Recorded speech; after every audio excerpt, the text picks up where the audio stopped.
Welcome to What If You Never Existed. Today I'm going to tell you a story that will make you question whether some places on Earth should remain untouched. A story about a camp that became a graveyard for childhood dreams and how sometimes the past refuses to stay buried. Put on your headphones, turn off the lights, and let me tell you about Camp No-Be-Bo-Sco.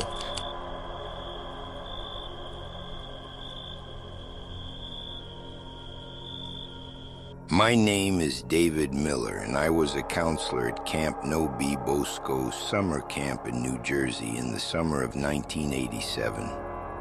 The camp was located deep in the pine forests of southern New Jersey, surrounded by swampy marshlands and Lake Ascotink. The place was so isolated that the nearest town was 40 minutes away on a winding dirt road. The perfect place for children's recreation, or so we thought then. I arrived there in early June, a week before the children's arrival. The camp was founded in 1927, and many buildings retained that primitive, almost ominous appearance. Wooden cabins for campers were arranged in a semicircle around a central clearing where the flagpole and fire pit were located. Behind the cabins began a dense forest full of shadows and strange sounds. From the first day, I was disturbed by the behavior of the old staff. The camp director, Mr. Harrison, was a nervous man with shifty eyes who constantly looked around as if expecting to see something in the forest. The cook, Aunt Mary, who had worked here for 20 years, never stayed at camp after sunset and drove home every evening, even though she was provided with a separate room. "I just don't like these woods at night," she would say, but her eyes showed real terror. The first strangeness happened even before the children arrived. I was checking the cabins when I heard laughter, children's joyful laughter coming from the forest.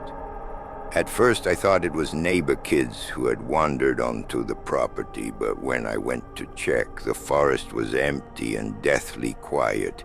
Even the birds weren't singing. The children arrived in buses early morning on June 15th. 87. What you just heard isn't fiction. These things happen more often than you'd think. If this story unsettled you, like and subscribe.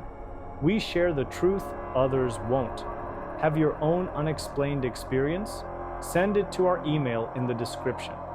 Because some mysteries demand to be told, stay vigilant. 7 boys and girls from 8 to 14 years old, full of enthusiasm and anticipation of the best vacation of their lives. How naive I was to think I could provide that for them. The first days went normally.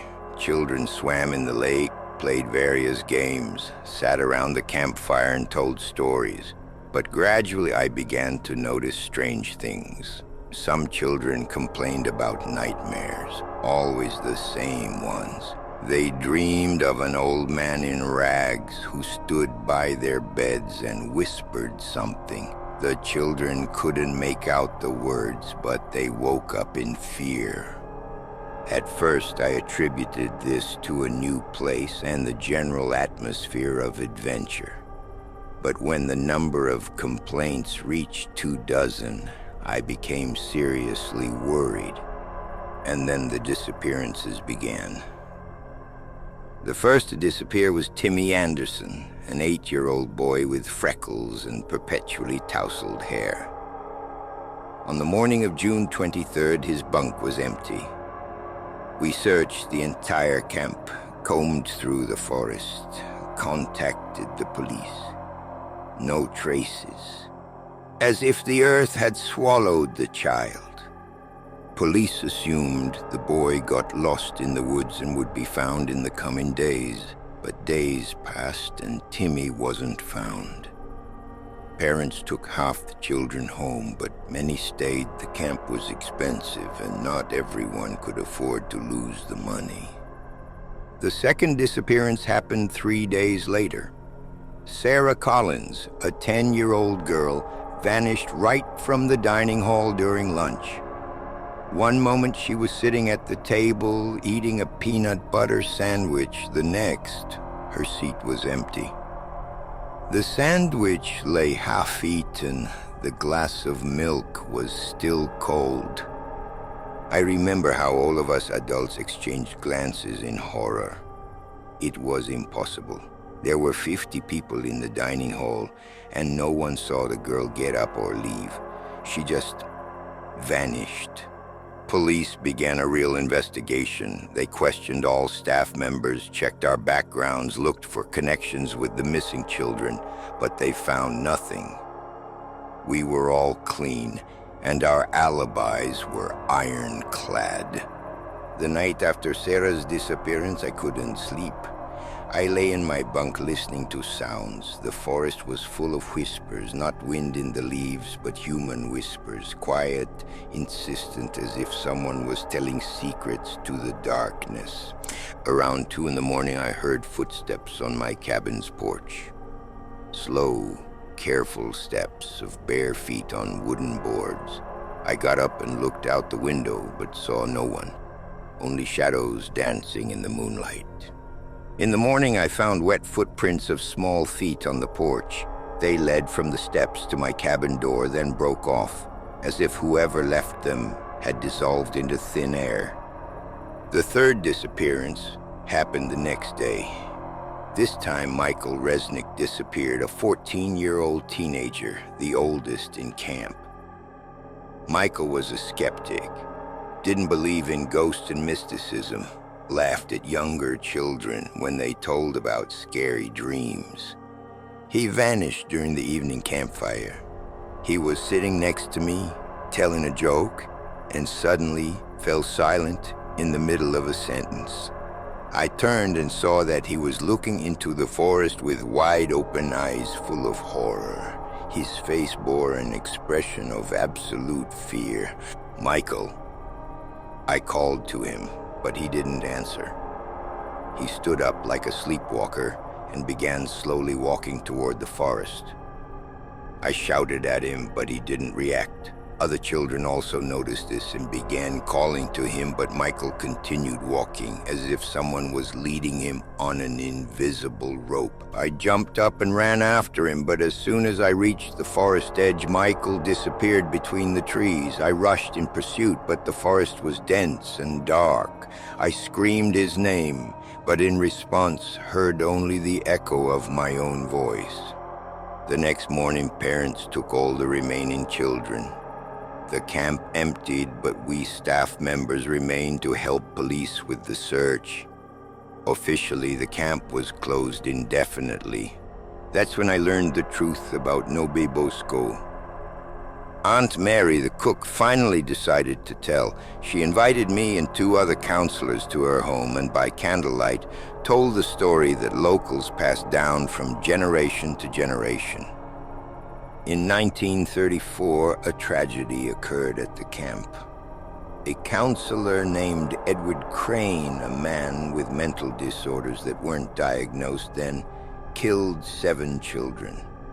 He lured them into the forest under various pretexts: berry picking, looking for a lost ball, watching wild animals, and killed them there. The bodies were found only 2 weeks later when parents raised the alarm.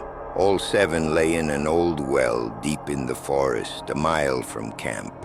Crane was found there too. He had hanged himself on a tree near the well, leaving a note claiming that the children called to him and wanted to stay in the forest forever. The camp was closed for 3 years, but then reopened under a new name. Local residents knew this story, but camp administration carefully hid it, fearing for their reputation. Since then, every few years children disappear, said Aunt Mary, her voice trembling in the darkness. Not every summer, but regularly, administration covers it up, bribes police, intimidates witnesses. They say children run away or drown in the lake, but we know the truth. Crane is still there in the forest, and the children he killed. They're waiting for company, and every few years they take new children to join them. I didn't believe in ghosts, but what was happening at camp couldn't be explained logically. That same night, I decided to go into the forest and find that old well. Perhaps there were answers there. Perhaps there were children. I took a flashlight and set out around midnight. The forest was deathly quiet. Even insects weren't buzzing. The air was thick and heavy, like before a storm, though the sky was clear. I walked along a barely visible trail that led deeper into the thicket. Trees closed overhead, blocking moonlight. The flashlight illuminated only a few meters ahead, and beyond its light, the forest seemed alive and hostile. After half an hour, I heard voices, children's voices, quiet and sad, coming from somewhere ahead. They were singing a lullaby I couldn't recognize, a melody both familiar and alien. The voices were barely audible, but in the absolute silence of the forest, they sounded distinct. I went toward the sound and soon emerged into a small clearing. In the center of the clearing gaped a black hole, an old stone well, half overgrown with ivy. Next to the well stood an old tree with a thick trunk, and on one of the lower branches dangled a rotten rope. The voices were coming from the well. I approached the edge and directed my flashlight down. The well was deep. I couldn't see the bottom, but light reflected off something white below. Bones. "David," a voice sounded right behind my ear. I spun around sharply and saw him. A middle-aged man in a torn shirt and dirty pants stood 3 steps from me. His face was pale and gaunt, eyes burning with strange light. Around his neck was visible a red mark from rope. "Edward Crane, you found us," he said, his voice like the rustle of dry leaves. "Good, we were waiting." Behind him, children emerged from the shadow of trees. 7 children in clothes from the 30s, their faces pale, eyes empty. But it wasn't only them. I recognized Timmy Anderson, Sarah Collins, Michael Resnick. They stood next to the old children, just as pale, just as empty. "We play here," said Timmy, his voice echoing in the night. "Do you want to play with us?" I backed toward the well, and then realized my mistake. They surrounded me, slowly tightening the circle. Crane smiled a terrible smile. "You know too much," he said. "Can't let you leave. But don't worry, it's good here. Here we're all together forever." I did the only thing I could. Jumped into the well. The fall lasted forever. I hit the stones and lost consciousness. When I came to, it was morning, and a policeman was leaning over me. They found me in the forest, half a mile from the well, beaten and wounded. I told them about ghosts, about Crane, about children, but no one believed me. Officially, the case was closed as a series of accidents. The children's bodies were never found. The camp was closed forever, and the territory was sold to a private person. But I know the truth. I know the children are still there, in the forest, playing their eternal games under the supervision of a dead counselor. And every night I hear their voices calling me to return. Sometimes I think I should have stayed with them in that well. At least then this pain would have ended. David Miller committed suicide in 2003, exactly 16 years after the events at camp. He was found hanged in his house with a note nearby. "They finally called me home. the territory of former Camp No-Be-Bo-Sco still remains empty. Local residents avoid this place, especially after sunset, and sometimes tourists report children's voices coming from the forest. This was another episode of What If You Never Existed. Thank you for being with us, and remember, some places are better left untouched. See you in the next episode.